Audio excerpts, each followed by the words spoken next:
So risk. I just want to hone in on this risk. You're saying, hey, 10%, risk it. So when I think of risk, I think of, literally gambling, going to the casinos. Everyone I know is gambling on sports, fantasy sports, doing this, doing that. Mm-hmm. You got the lottery and the lottery tickets and the scratch off. Some people are investing in name a random coin, shitcoin, and I'm rooting for shitcoin now. What would you say, what's the worst, how about this? What's the worst risk story you've heard and the best risk story? Because you've dealt with a lot of people. Some guy you've made millions, or this guy put it on black and he's a millionaire now. This guy did it and now he's unfortunately homeless. And what's your best story and your worst story? Well, a lot of what you mentioned is just binary. So you either double your money or you lose everything. Right. Yeah. I don't like any of those bets. I like to cut losses quickly. Even though I trade penny stocks, I have rule number one. I have so many 1%, 2%, 3% losses because I'm trying to ride the hype. But if it's not going in my direction, I cut it. Can you use a trailing stop loss in stocks? Yes, you can. Let's go. That's Trailing what I use in stop Forex. loss. You can Listen, only mental use that stop loss, baby. guys, I just quick message here. That right there, that's a little uncalled for, Amy, because now people are going to be like, oh, she's trying to find her way to Miss Penny Stock. I already know it. Using industry terms. It's a good comment. The system is rigged. It was the perfect comment for that exact scenario. Guys, and I actually didn't know if it applied to the stock market. It's a joke. Relax, guys. But here's the thing. You can trade risky assets in a conservative way. That's my whole specialty. Where it's like, if you ask about me in trading, everyone's like, oh, that guy's a coward. But I still turn a few thousand into a few million trading cowardly because the assets I trade are volatile enough. You don't have to believe in these shit coins. You don't have to believe in these penny stocks and say, oh, I'm going to hodl all the way. Like, I don't know if you guys seen the movie like Dumb Money or if you followed. That just watched came out that today. movie. It's so crazy. I just watched that movie. It's really good. The dumbest people I know made the most money unrealized. They never took it because they just held. They hodled. Right. We're all in this together. Like, this is great. If Diamond he's holding, hands. I'm holding. Diamond hands, right? I'm paper hands all the way. I'm paper mache hands. My hands are all mushy. It's all terrible. So dumbest story you wanted for risk? I know somebody who held one of these shit coins.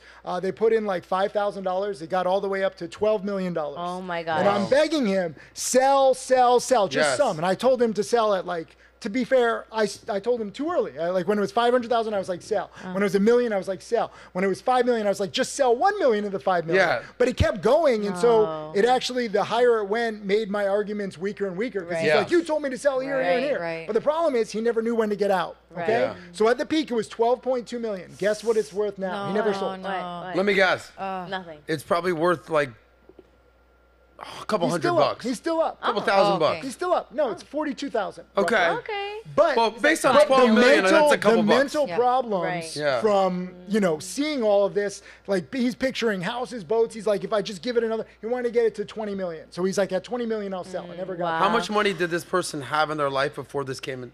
Just a few $1,000s. Okay, so that is greed of the highest level. But this is what I'm saying. The dumbest people held the whole way. If I was smart and I had $5,000 and an asset doubled, I'm out at 10,000. So what would you have done? Because that's responsible. So you told him, but to be clear, you told him to sell at $500,000. Yeah. You were wrong. No, but he did say all of it. He did say some. So I was saying sell some, but he made so his problem. So what would you have told him to do? Yeah. So his problem was that because I was telling him to sell some, he's like, okay, if I listened to you and I sold, let's say even half, that would have cost me another 700,000. That would have cost. So he's thinking about the opportunity cost of missing out. But I'm like, you would still have that money. You know what this is locked called? There's a term for this these days. Girl math. Yeah. You've heard this term? Yeah. Yeah. We call it degenerate gambling. There you go. That's another one. But it's the same. But when you have somebody doing so much research and they're doing all these things, they have all this knowledge in their head. Who do they confide in? Like, how do you know who to confide in when Tim you Sykes. have? But when you're having all this knowledge, like, how do you know? Like, okay, I'm gonna try here. Like, who is the person that? Who would you recommend people in their life that they can go to? Like, hey, I've been doing research. Who would that person that? I mean, this is what I do. I teach degenerate gamblers discipline. But like, I usually sell too soon. A lot of my biggest wins, I take 5,000, 10,000, 50,000, and I could have made 200,000, 500,000 like a week later. But I don't care, right? Because I'm just thinking about how do I stack my gains up, and now. For me, I like selling too soon. Now I don't even care how high it goes. I've had 3 winners in the past 2 weeks, sold them all way too early. Wow. I don't care. Wow. I'll leave it on the table. Yeah. But as long as I don't want to overstay, you don't want to get in that habit because then you get greedy. You have all these communities where everyone like cheerleads together. There's a lot of groupthink. You have to be careful of these communities. By all means, learn from the communities and be like, yes, I'll ride it up. But then like when everyone is saying like, don't sell, that's when you have to sell. Who did you confide in? Nobody. I'm self-taught. This is the problem. Okay. So this is why I became a teacher, because like I never had a mentor. So I always thought, shoot, I made so many boneheaded mistakes. She hates it. She wants to go gamble. Amy, where you going? She wants to gamble. She has to go to the She's like, I'm done with this. Unbelievable. I'm hodling. Amy. She's going to come back and dance, that's for sure. You know what? You definitely need to be on Manek to answer all those questions for all these people. Give it to Guys, me. we're going to be signing up Tim Sykes on Manek anytime I soon, think so just so. stick around.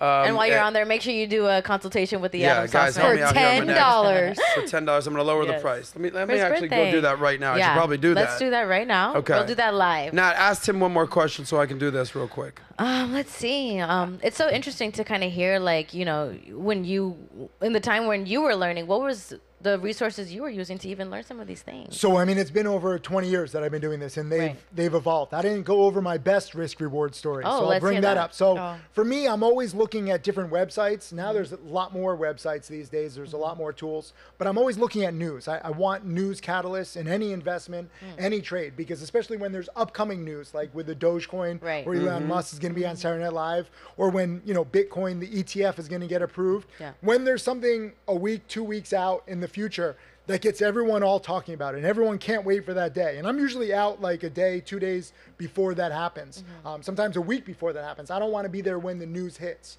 But every day I'm looking at news, and you have to really kind of curate the news. Because there's a lot of news out there. A lot of it is just fluff. Anybody can put out a press release these days. But for me, my number one tool these days is just looking at big percent gainers in the stock market. Stocks that are already up 20, 30, 50, 100% on the day, but they have news, and it's like, we're introducing a new product in a week. We're introducing something in 2 weeks. We just signed a deal with Google, and this contract is going to last 2 years. So there's a catalyst that traders can point to. And with a lot of low price stocks, these catalysts can last days or weeks or months, depending on the industry. But I'm looking to ride the hype. That's the whole thing. I try to ride the hype, and I'm like, I don't believe it. This company will probably screw it up in the long run, but I'll ride it in the interim. Did you have any, like, partake in that activity that happened with GameStop? Did you do So I anything never like even traded any of the meme stocks. I traded the Really? lower price stocks that were sympathy plays to the meme stocks. I trade lower price stocks. I didn't expect that to happen. Yeah. Like, you don't think that these meme Do you stocks. look at Reddit at all? What? Do you look at Reddit? Is that I mean, I look at it. I saw what was going on, but I focused on lower price stocks. So Okay. there was actually a penny stock, PHUN, where they did some marketing for some Trump companies. And when the meme stocks were spiking, and even now that Trump is leading again, this stock has gone from like 10 cents to like $1. Whoa, whoa, whoa. If you like that one, click right here to watch the full SOSCAST. And don't forget to subscribe to the channel.